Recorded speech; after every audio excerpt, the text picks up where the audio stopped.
Ini nih gue mau cerita sedikit ya.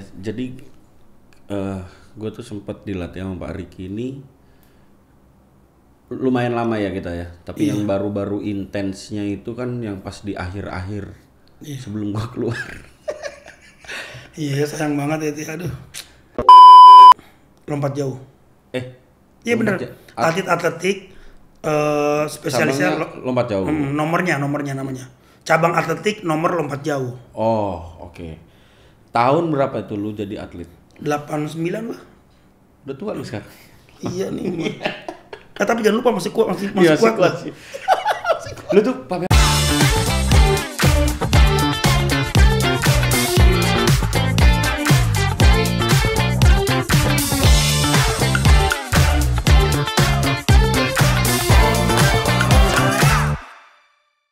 Halo guys, nih sekarang balik lagi di podcast kita bersama pelatih fisik gua dulu, Pak Riki Susiono. Apa kabar Pak Riki? Saya Rafael Jordan. Nggak cocok banget kita ngomong gini. Sekarang lu lagi ini katanya, lagi mau ambil S3. Lu sekarang mau ngapain? Sudah S3. Sudah? Sedang mengambil S3.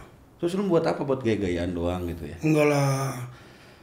Tugas dosen adalah mengajar, meneliti, dan mengabdi. Jadi lu pelajari dengan terbaik, lu memberi nanti ilmu juga yang terbaik gitu Oh ya? iya, harus itu. Jadi lu udah sibuk lu ya? Ya untuk saat Sampai ini gua lumayan. kayak nanya jadwal lu aja, lu bisanya cuma Rabu, Sabtu, Minggu. Lu di Bandung? Iya, di Bandung. Sekarang di Bandung ya? Di Cimahi. Cimahi. Berarti kegiatan lu sudah itu doang, penelitian Iya, itu sama. melatih sama penelitian aja. Sekarang lu ngelatih apa sekarang? Maksudnya kayak Di klub baru Taki klub Arena. ini badminton. Badminton. Namanya Taki Arena. Taki Arena. Klub baru. Ya, klub baru, tapi kamu harus main ke sana. Karena di sana fasilitasnya Oke, luar kayak biasa. tadi lu juga udah cerita sama gua tuh katanya, ya nggak kalah lah sama klub-klub yang sudah lama kata lu. Bagus. Itu kayak sama apa? Kayak ada kelompok umur ya? Iya, kayak klub biasa aja. Tapi udah turnamen juga apa? Udah. Jadi lu di situ sebagai pelatih fisik. Ya, pelatih fisik bantu-bantu lah. Karena lu masih juga ada apa? Kegiatan yang itu ya, penelitian itu ya. Iya. Jadi kayak lu kayak jarang-jarang gitu ya, belum bisa stay di situ tiap hari kan. Ya, kadang masih pulang pergi lah. Ini nih gue mau cerita sedikit ya. Jadi gue tuh sempat dilatih sama Pak Riki ini lumayan lama ya kita ya. Tapi yang baru-baru intensnya itu kan yang pas di akhir-akhir sebelum gue keluar. Iya, sayang banget ya, Ti. Aduh. Jadi pelatihannya ini nih Pak Riki ini menurut gue ya, kalau dengan gue yang ngalamin, gue yang praktekin, itu waktunya nggak lama, tapi dapet dan padet gitu. Jadi kayak misalkan push up 10 kali dengan caranya dia, tekniknya dia, itu tuh kayak gue udah ngerasain push up 50 kali. Pegelnya gitu, maksudnya kayak pegelnya itu gue dapet, walaupun misalkan gue ngelatihan praktekin 10 kali doang. Kenapa berbohong? Kenapa nggak jujur bilang saya nggak bisa waktu itu ngelakuin? Karena begini, kan lu kan jadi tuh Pak Riki ini Gerakannya simpel tapi ya, sulit ya. jadi tuh Seorang Jordan yang tangannya dianggap paling kuat, ya kan?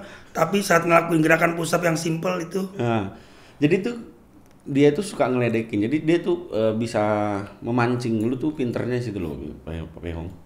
Jadi kayak lu memancing terus dengan gaya yang lu praktekin tuh kayak gila nih. Gampang banget nih buat dia nih gitu kan. Gue jadi kayak tertantang ya. Bisa gua gitu. Pas gua ngelakuin baru gua capek banget tuh. Dan lu tuh juga banyak latihan-latihan yang pelatih lain itu yang pada saat itu kayak lu banyak inovasi lah. Banyak inovasi. Itu sih yang gua rasain sih. Kenapa lu bisa banyak mengkombinasi itu, lu belajar dari mana sih? ya karena buat saya kalau ngelatih itu kenapa harus banyak variasi? Biar atlet itu nggak bosen gitu loh. Karena Itu nggak aja monoton. programnya ya. Oh iya dong, kalau misalnya programnya itu aja, karena ya namanya atlet pasti ngerasa kok itu aja sih gerakannya gitu loh, tidak ada variasinya. Sama begitu juga otot kalau ngasihnya itu aja, bosen. Sama kita makan, kita kalau makannya lauknya itu aja kan bosen juga, jadi jenuh juga gitu loh. Makanya harus banyak variasi. Tapi yang paling penting tadi, setiap saya melatih, faktor utama adalah saya menjaga bagaimana hati saya tidak mudah cedera. Udah itu aja. Itulah ini ya, makanya ada pelatih fisik itu yang melihat biar kita itu jauh dari kata cedera ya. Iya. Jadi makanya lu melakukan dari sejak umur dini gini ya. Kayak kan lu latihan anak-anak kan sekarang ya. Iya. Jadi lu dari dini udah yang kayak Sudah dikenalkan. udah dikenalin gitu Anak ya. usia dini sudah dikenalkan bagaimana melakukan gerakan-gerakan yang baik dan harmonis. Nah begini, banyak kan orang-orang awam gitu ya, misalkan ada anaknya ditaruh di satu pelatihan badminton misalkan di klub lah, terus dia kayak mau nguatin kaki harus lari atau lu harus skipping lama, lompat, iya kayak gitu-gitu. Maksudnya rintangan. walaupun tanpa misalkan orang tuanya belum ada ilmu di bagian fisik gitu ya, kayak lu gini Atau gitu. teorinya lah ibaratnya. Teorinya, iya. Nah itu tuh kan sebenarnya salah ya, menurut lu gimana sih? Bukan salah lagi, jadi banyak jangankan orang tua, masih banyak pelatih teknik yang belum paham bagaimana melatih fisik, ya mungkin bahasanya kurang yang baik dan harmonis lah gitu loh. Makanya kenapa saya sering menemukan banyak atlet-atlet di usia dini, usia 9 tahun, 10 tahun, 11 tahun itu sudah kena ankle, lutut, bahkan sudah ada yang dioperasi. Ada kejadian. Masih kecil itu. Saya tidak cerita dari klub mana, tapi dia pernah datang ke rumah usianya 9 tahun, udah kena ACL. Saya tanya ke orang tuanya kenapa? Ya tadi diberikan gerak-gerakan porsi orang dewasa. Jadi anak sebenarnya boleh dikenalkan latihan strength conditioning, bagaimana melakukan teknik-teknik gerakan tapi yang baik gitu loh. Jangan berikan anak usia dini porsi orang dewasa, karena dia masih dalam tahap pertumbuhan dan perkembangan. Benar, gue setuju tuh. Karena kan dari badan kita aja juga sebenarnya sudah bisa jadi beban gitu loh, dengan melakukan gerakan yang benar gitu kan. Iya, kayak squat, push up, wall squat di tembok, masih banyak lah gerakan. Masih banyak yang gerak-gerakan yang bisa dilakukan buat mau mencari mana yang mau dikuatin kan gitu kan ya. Tanpa menggunakan beban yang Alat berlebihan. bantu. Iya benar. Makanya jadi jangan punya pola pemikiran kayak begitu ya sebenarnya. Misalkan mau ngapain harus kuat mau quad smash, harus bench press, anak kecil nggak mungkin, push up jadinya. Apalagi sekarang sering saya mendengar pelatih teknik atau di mana-mana ya kalau lagi nonton di kejuaraan gitu. Wah nggak ada powernya. Waduh, kita harus bicara power. Iya, anak segede gitu mah belum bicara power lah. Anak umur 9 tahun, 8 tahun. Mungkin kalau dia udah usia 14, 15, 16 lah.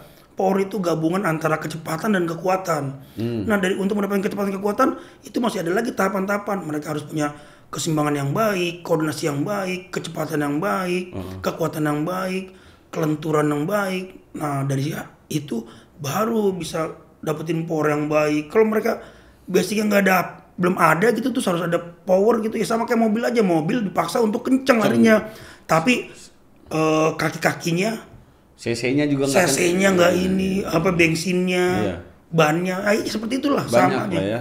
Banyak faktor. Dan gini Pak Peong, jadi banyak juga kan, jadi orang itu kan kenal gue itu kan smash gue kenceng nggak. Nah orang tuh banyak, bang gimana sih cara latihannya?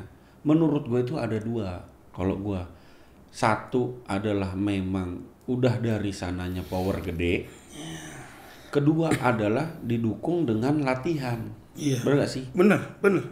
Nah makanya maksud gue, jangan kayak gini, gue sama lu kuatnya juga pasti beda. Iya benar. Gitu kan? Pusat kuatan saya, yang angkat kuatan saya, tapi di mes saya pelan.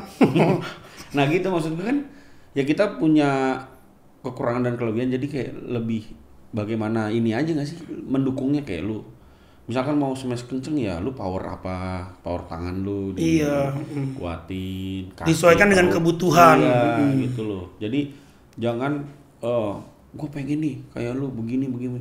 Percuma.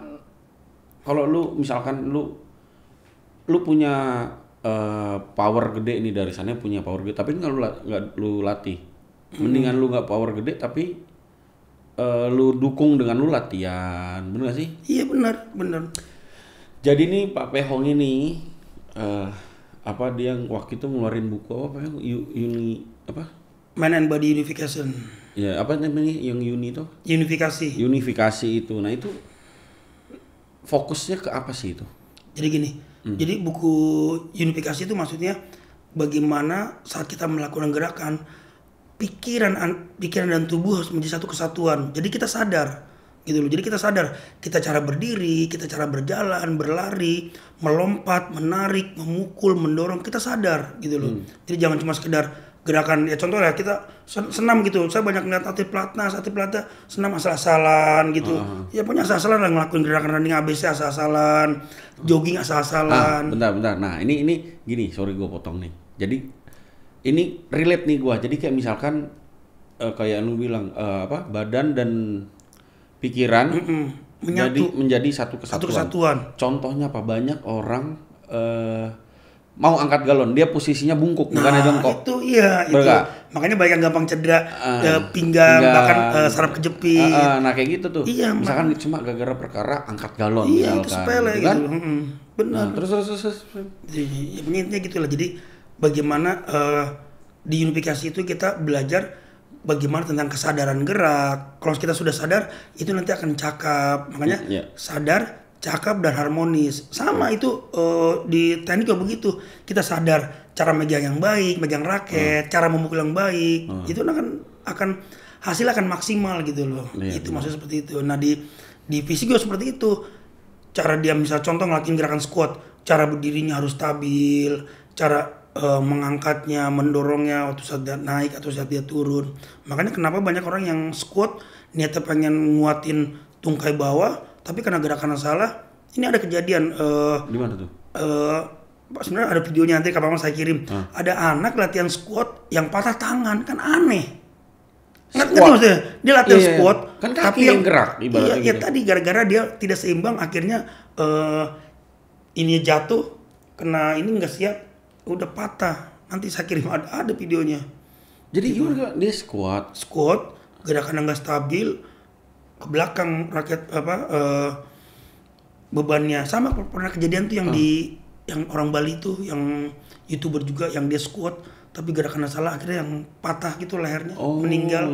Sempet kan yang ramai itu. Nah seperti itu. Jadi intinya gini, di unifikasi itu saat kita melakukan gerakan apapun, squat, bench press, shoulder, posisi tubuh dalam keadaan stabil. Nah untuk stabil itu kita harus sadar, harus cakap, dan harus harmonis. Begitu juga kalau kita jalan, kan pernah lihat ya ada orang jalan kaki terbuka gitu, kayak bebek begitu kan. Nah itu karena dia nggak sadar, dia tidak sadar, nanti dia cakap, tidak harmonis. Nah itu. Iya, jadi kayak kebiasaan yang sehari-hari. Iya. Bener gak sih? Iya.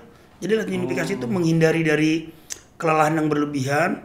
Nah yang paling ekstrim itu menghindari dari cedera. Apalagi terjadi perubahan postur tubuh karena ada gerakan-gerakan yang kurang harmonis. Karena kayak kita misalkan kita berdiri diem aja ya, diem. Kalau misalkan kadang kan orang lebih condong ke kaki kanan dulu, nanti pegel kiri. Nah itu pengaruh. Itu mungkin sekarang misalkan kayak umur 30 gitu ya. Nanti baru berasa kali ya. Kayak umur 50 tuh baru berasa kan ya. Karena gini Cok, saya punya pengalaman, ada mahasiswa UNJ namanya Adit, mudah-mudahan nanti dia nonton ini. Dia skoliosis badannya. Tulang belakang? Iya, tulang belakang itu parah banget. Udah parah banget, udah terjadi jendolan. Saya tanya kenapa? Iya Pak, waktu SMP dia kalau main game itu bisa 4 sampai 5 jam. Main game. Duduk. Sebenarnya bukan main game yang salah, tapi cara duduknya yang kurang harmonis. Ya benar. Mungkin bahasa kalau kita mau saklek salah, tapi bahasa halusnya kurang harmonis. Benar. Jadi malah nggak nyambung ya. Jadi kan kalau misalnya main game kan mata, ya Iya. pasti karena duduknya kan. Karena duduknya salah, ya sama kayak di sekolah-sekolah. Anaknya kan murid bawa bukunya, mohon maaf, bawa tas Iya. diri di sebelah, Bener. duduknya ini. Makanya Bener. anak kita ringkih gitu badannya. Perhatiin deh, siswa di Indonesia itu ringkih. Perhatiin, saya sering merhatiin gitu anak sekolah, cara mereka berjalan, cara mereka semuanya deh. Apalagi ini mahasiswa olahraga yang setiap tahun kuliah di tempat saya ada tes itu ya kalau saya mau sakal 99,9% calon mahasiswa FIK anak olahraga itu gerak dasarnya kurang harmonis. Saya berani ngomong kayak gitu dan saya Karena siap lu lihat, diprotes, nggak apa-apa. Tapi itu kenyataan gitu. Karena lu juga ngelihat kan. Dia ngelihat langsung gitu loh. Nah sekarang gimana kalau dia calon mahasiswa tapi dia gerakannya salah? Gimana mau ngajar? Nah, itu jawabannya. Bagaimana dia mau ngajar? Bagaimana yang di jurusan pendidikan jasmani dia nanti akan mengajar? Ya, bener. Bagaimana di jurusan kepelatihan nanti dia akan melatih? Iya. Kalau dia sendiri tidak bisa gitu loh melakukan gerakan itu dengan baik dan harmonis. Ya bisa aja kayak misalkan gua jadi muridnya dia. Lah lu gaya jalan lu aja lebih bagus ke gua, ngapain lu ngelatih gua? Iya. Gua ajarin. Dan itu yang terjadi sama saat saya ngelatih kamu. Iya kan? Dia kan kamu orang begitu. Coba Pak Peong ingat gak? Dia kan coba Peong lempar bolanya. Nih, ayo mana? Ingat ya kita main tinggi-tinggian. Yang sampai waduh, ya tadi. Kenapa saya bisa lebih jauh dari kamu lemparannya? Ya tadi, walaupun badan kamu tuh besar. Ya tadi, karena saya sudah menyatukan pikiran dan tubuh saya. Nah, itu salah satunya, Cok. Jadi lu juga udah punya ilmunya kan dan lu praktekin jadi makanya bisa gitu kan. Makanya emang saya sih berharap ke depan mau itu pelatih teknik, mau itu pelatih fisik, dia harus bisa merasakan apa yang dia latih. Artinya dia pernah, oh kalau ngelatih begini, kalau ngelakuin begini, dia bisa mentransfer ilmunya. Saat dia tidak tahu, terus bagaimana gitu loh, dia ngomongin oh power, wah ini agility kelincahan, tapi dia sendiri nggak pernah ngalamin gitu. Benar. Aneh gitu loh, kan ya Jadi nggak? kayak Pusap, coba pusap. tapi dia nggak pernah pusap. Nah, Nah, pusap itu gimana? Gimana tahu apa enggaknya? jadi benar-benar. Jadi tuh gua tuh kalau ngelatih sama Pak Pehong itu dia pelatih gua dan itu jadi teman latihan gua Pak Pehong ini. Jadi kayak Kamu kenapa nggak bilang gini sih? Pak Peong tuh pelatih saya, tapi gerakannya lebih bagusan dia gitu. Harusnya kamu harus ngomong kayak gitu. Kenapa sih gengsinya? Nggak kenapa gengsi itu? jadi kalau gua latihan sama dia nih, misalkan ada 10 gerakan. Nah, dia juga harus ngikutin gua bilang. Ya itu kamu atlet paling nyebelin. Udah jujur aja. Yang lain-lain saya megang Nurut aja ya? ganda putra, megang Hendra, Aksan, Kevin, Markus, Pak Jadian, nggak pernah saya merhatiin kayak gitu. Kalau kamu, saya harus ngelakuin semuanya kan. Untungnya saya masih kuat dan ya. Iya. Jadi tuh latihan bareng, kayak misalkan pusat bareng, alat lu yang apa tuh yang pipa yang gede itu yang itu waduh itu sih itu latihan Fever bareng. ya. Itu kok bisa kubakar itu capek banget. Simple ya, gerakannya simple. Iya. Tapi ya tadi karena emang Aduh, dan ini lu itu kan Pak Pehong ini nih ya. Atlet juga dulunya. iya, Atletik. lompat jauh. Iya lompat benar. ja- Atlet atletik spesialisnya cabangnya lompat jauh. nomornya namanya. Cabang atletik nomor lompat jauh. Oh, oke. Tahun berapa itu lu jadi atlet? 89 lah. Udah tua lu sekarang. Iya nih. Tapi jangan lupa masih kuat Iya, kuat. kuat sih. Lu tuh Pak Pehong, lu tuh dulu jadi atlet nih. Gue mau nanya dulu dari persepsi lu atlet ya. Lu atlet berapa lama jadi atletik? 89 sampai 2001 lah ya. Cuman emang prestasinya sayangnya kurang spesial ya. Jadi cuma di nasional aja. Ya tadi saya banyak saat saya jadi pelatih, ini pengalaman saya. Saya tahun 91, 92 saya pernah cedera yang itu riskan banget.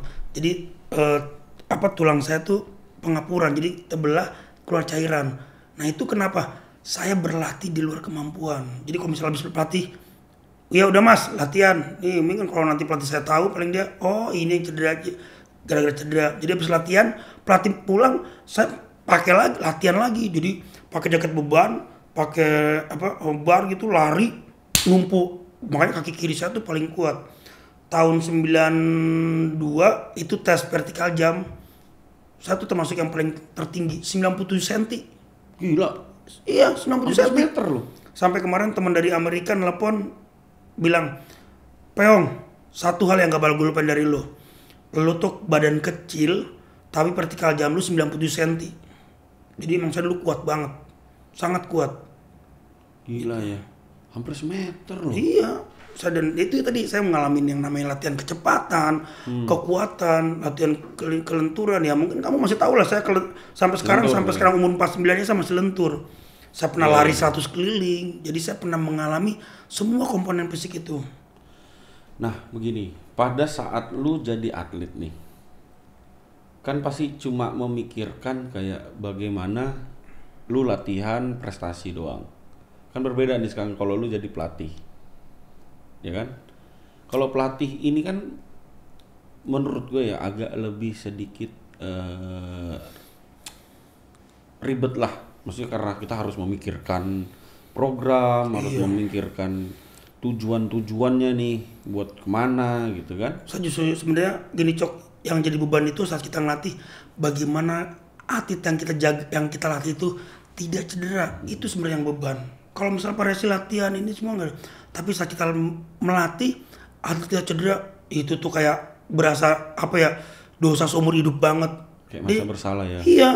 Dan yang paling disana itu gini, ada atlet pelatih ngelatih berapa wah keras gini emang dia nggak cedera, tapi nanti nih pas dia usia 30 40 baru ngerasa dulunya itu.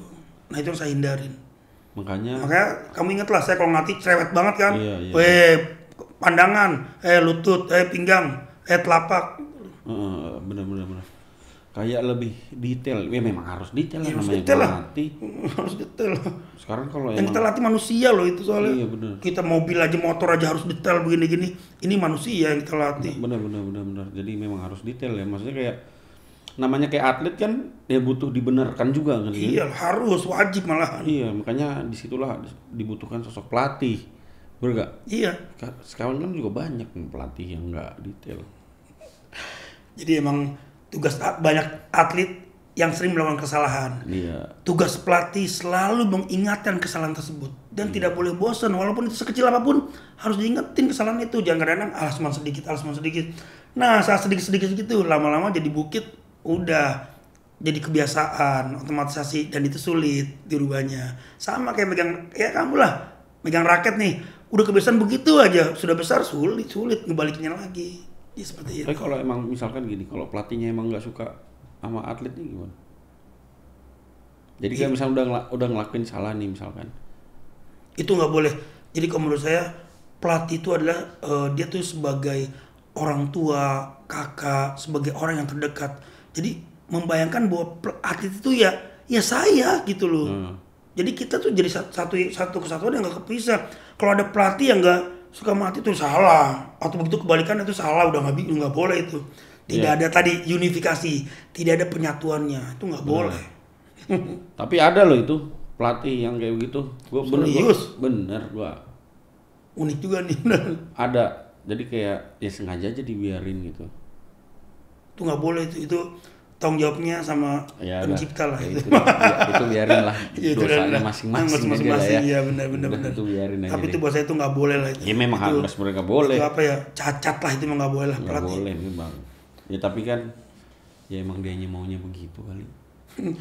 Biar gimana pelatih, apa ya namanya, atlet itu kan kayak objeknya ini negara nanti ini dari dia gitu loh. Saat kita merusak, wah itu tuh.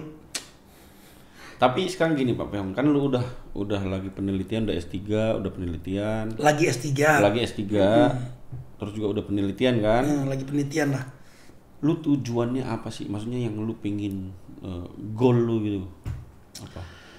Saya ingin mengenalkan gerak dasar yang baik ke semua masyarakat Indonesia. Bukan atlet doang ya? Bukan atlet doang. Maksudnya kayak orang kalau orang awam pun. Orang awam itu perlu. Iya. Mereka juga butuh kebugaran. Bener. Makanya lihat, mohon maaf, kalau di Islam ada kita haji gitu ya. Lihat jamaah haji Indonesia itu banyak mengalami kelelahan, akhirnya sakit, akhirnya Ya gitu-gitulah. Kenapa tadi kita tidak punya gerak dasar yang baik. Ya. Cara berdirinya salah, cara berjalan salah. Apalagi kan kalau jamaah haji kan jalan Kilo-kilo. kilo-kilo. Kalau teknik jalannya salah. Makanya hati-hati kenapa gampang capek. Ya tadi larinya aja salah. Makanya kadang-kadang ada lu pelatih yang so tau gitu. Kurang kenceng larinya, kurang kenceng, kurang cepat. Mereka lupa untuk mendapatkan kecepatan berlari itu ada tahapan-tahapan harus dilalui. Nah mereka melakukan itu enggak? Iya benar. Paham maksudnya ya? Benar. Contoh nih kita ambil mungkin mudah-mudahan sih nggak tersinggung nih yang pemain bola nih ya. Ada pelatih bola, lari kenceng, lari kejar. Nggak kejar bolanya gitu. Gimana sih gini?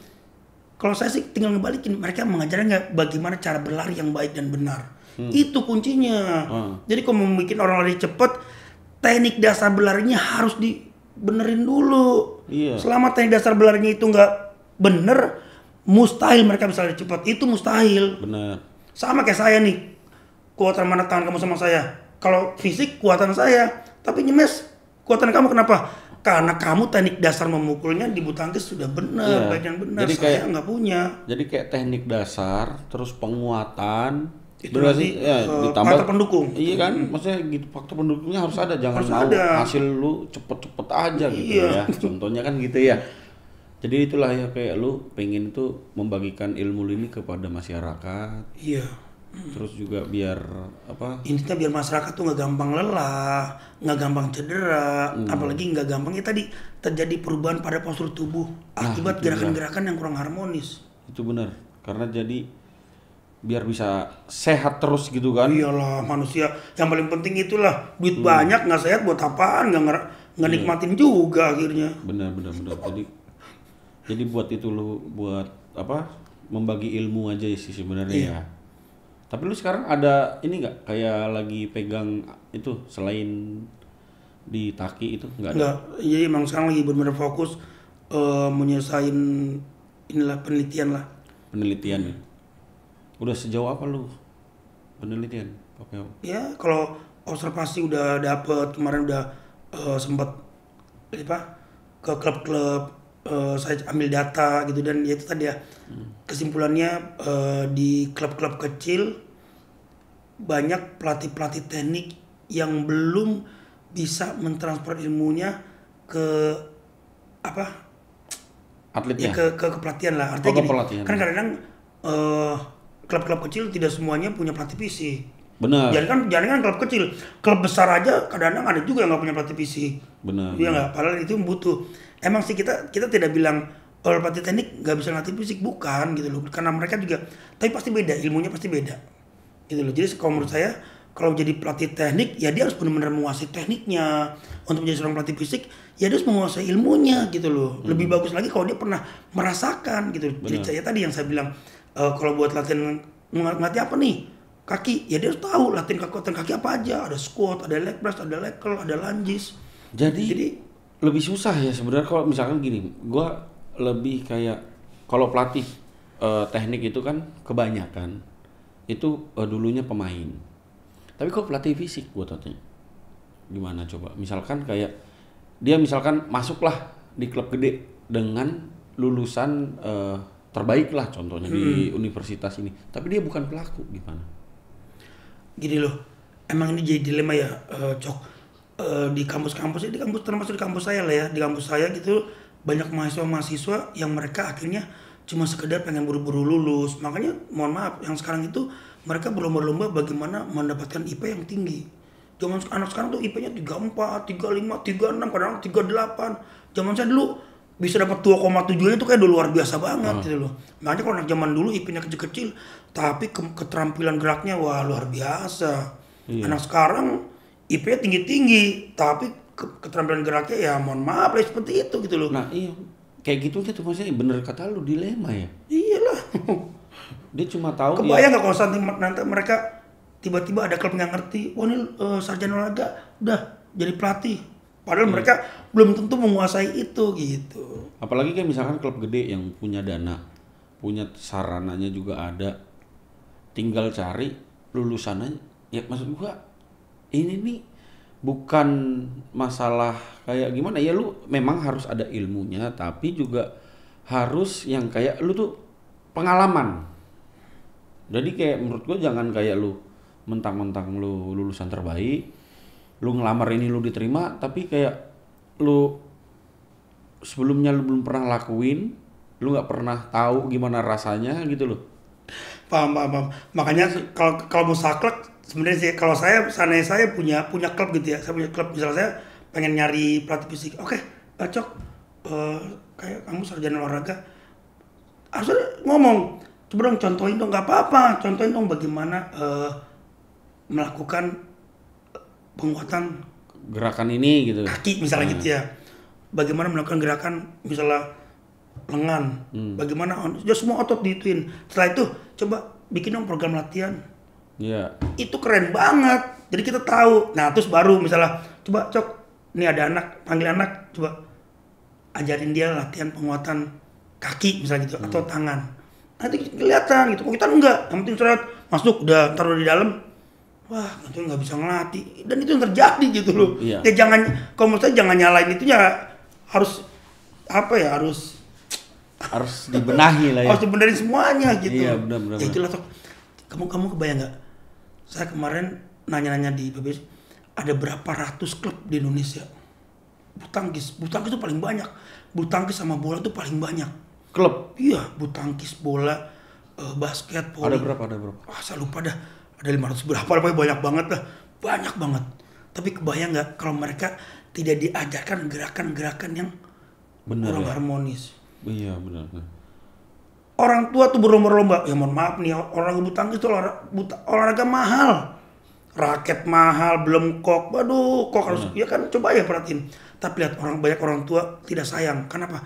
Karena mereka pengen anaknya jadi atlet. Udah jadi figur nih, ya enggak? Siapa orang yang kenal Kevin Sanjaya, Markus, Fajar, Rian, Jojo Ginting, Frapen, Meli dan sebagainya, Owi Butet. Udah jadi ini.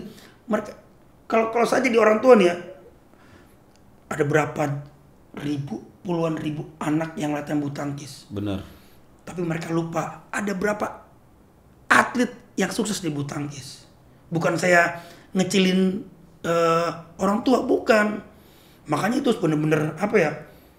Ini anak mau dijadiin, kalau ada orang tua yang maksain, gue duitnya banyak nggak masalah, udah nggak sadar diri anaknya kemampuannya yang pas-pasan. Dan ini saya sering lihat gitu loh. Ini anak sering bertanding, ibarat tentara belum siap tempur udah disuruh perang terus gitu. Nah di bulu tangkis banyak gitu kejadian.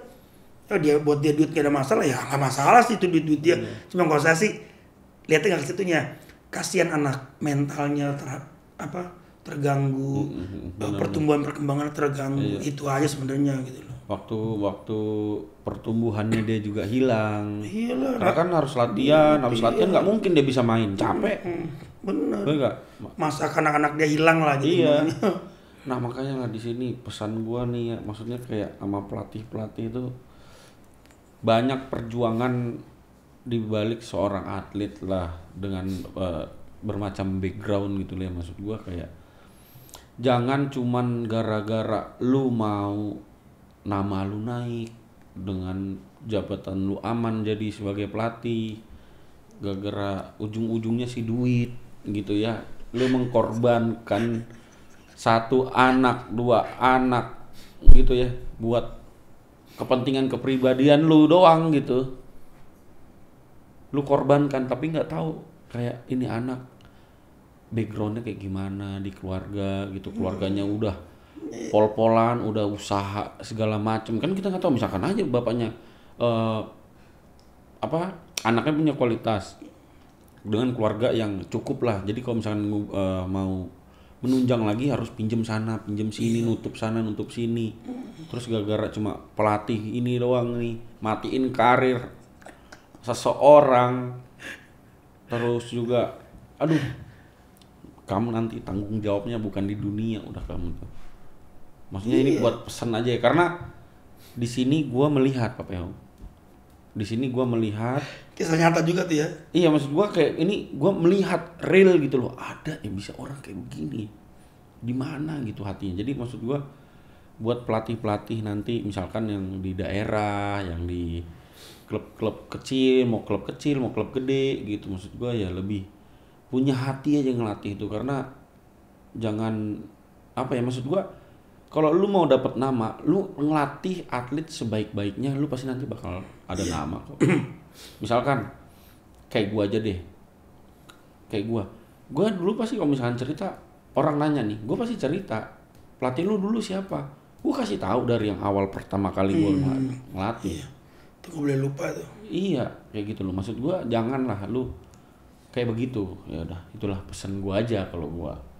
Kayaknya banyak perjuangan sih, karena jadi ya kita hidup ini juga kan sebenarnya perjuangan. Iya. Jadi kalau misalkan atlet, kalau jadi atlet ya satu udah dikorbankan apa masa muda hilang. Iya. Masa bermain, Iya, waktu bermain hilang. Iya. Jauh dari keluarga, dari Jauh dari saudara, keluarga. dari teman.